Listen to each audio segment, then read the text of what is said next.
Hey guys, Justin here of Yugatech, and what do users really look for in mid-range smartphones? Is it an outstanding display, impressive cameras, gimmicky features, long-lasting battery, or a generous amount of RAM and storage? Either way, we all have our own personal preferences, and yet the Realme seems to still be striving to meet their users' needs.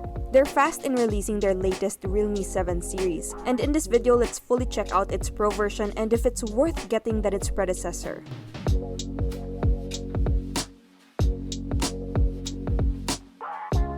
So the Realme 7 and 7 Pro share the same design language, but you'll notice the difference since the Pro version feels a little more compact with a slimmer and lighter form factor. Its back aesthetic is called a mirror space design, and it has this nice light effect when you move the device in different directions.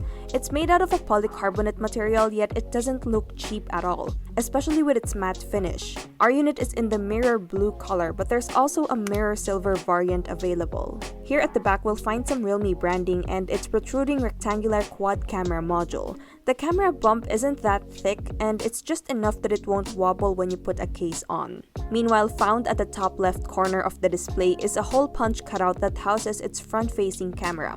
We can also find a call speaker on the upper middle of the screen, which also serves as a secondary speaker. On the right side, we have the power button, while on the left are its volume rocker and a triple card tray with a dedicated micro SD card slot that's expandable up to 256GB. Up top, we have a secondary noise-canceling microphone, and at the bottom are its primary microphone, loudspeaker, 3.5mm audio port that's always nice to see, and a USB Type-C port. In the hands, the 7 Pro feels solid and sturdy. The curved sides make it comfortable to grip, however, a one-handed operation can be quite tricky if you have small hands. It can be a fingerprint magnet too, so we advise that you use the free protective jelly case in the box. When it comes to display, you can expect an upgraded 6.4-inch Super AMOLED screen with a resolution of 1080 by 2400 pixels and a pixel density of 409 pixels per inch. It comes with Corning Gorilla Glass protection plus a pre-installed screen protector on top.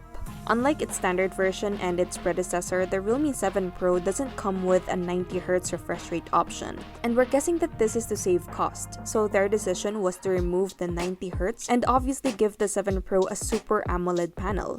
I'm still having mixed feelings about it, but it seems fair. Besides, this display looks great. It gives off punchy and vibrant colors, and the blacks look deep too. If you want to boost the display quality even further, in the settings you can tweak the color mode to vivid or brilliant.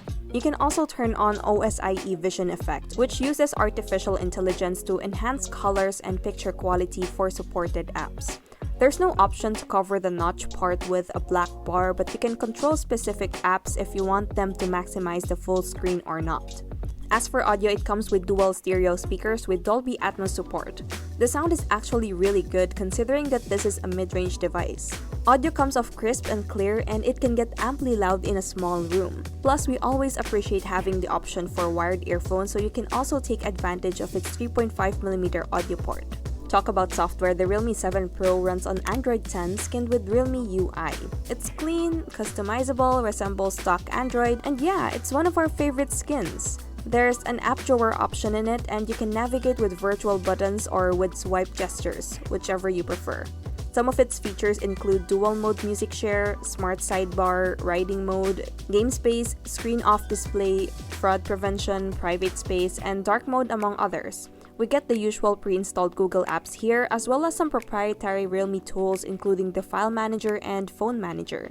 Out of the 128GB of internal storage, we get a usable 110GB of storage, which you can further expand via a micro SD card. Alright, let's talk about performance. The Realme 7 Pro is powered with the same chipset as its predecessor, and that's a Qualcomm Snapdragon 720G chip paired with an Adreno 618 GPU and 8GB of RAM. Not much has changed, but without a doubt this setup provides great performance. I do miss the 90Hz refresh rate, but nonetheless multitasking is a breeze, and it handled gaming very well without much stutters.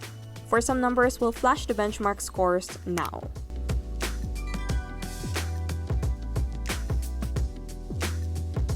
When it comes to biometrics and security, you can unlock the device via face recognition and an in-display fingerprint scanner that the 6 Pro didn't have. And like most smartphones nowadays, both work reliably and snappy. although the fingerprint scanner is leaning more towards the edge of the screen rather than the middle part, so you might need to adjust your finger a little lower. Moving on, locally the Realme 7 Pro comes with your usual connectivity features such as Wi-Fi, Bluetooth 5.1, GPS, and 4G LTE. And as for battery, keeping this device running is a 4500 mAh capacity with 65 watts Super Dart fast charging. Realme claims that it can charge your device from 0 to 100% in just 34 minutes. So is it true? Well, we drained it till 0% and got 30% already in just 10 minutes. However, it took us 50 minutes to reach a full 100%, so in our test, it's not true. But then again, 50 minutes is already fast enough. We ran it through PCMark's battery test and the 7 Pro got a score of 16 hours and 55 minutes. As for our standard video loop test wherein we loop a 1080p movie under 50% brightness, 50% volume with earphones plugged in and airplane mode turned on, it yielded a total of 24 hours and 32 minutes. That should last you a whole day or even more. Focusing on its cameras, its quad-rear camera setup is composed of a 64-megapixel Sony IMX6A2 primary sensor, an 8-megapixel ultra-wide, a 2-megapixel black and white, and a 2-megapixel macro lens. Meanwhile, for selfies, we have a 32-megapixel in-display shooter. The camera app itself should be familiar for all-time Android users, and it's loaded with features. But I don't know if it's just our unit, but at certain times we get an overly sharp and saturated live view when taking photos and selfies. Nonetheless, it doesn't reflect in the photo outputs as they look fine and have just the right details. Either way, this can be fixed with a software update.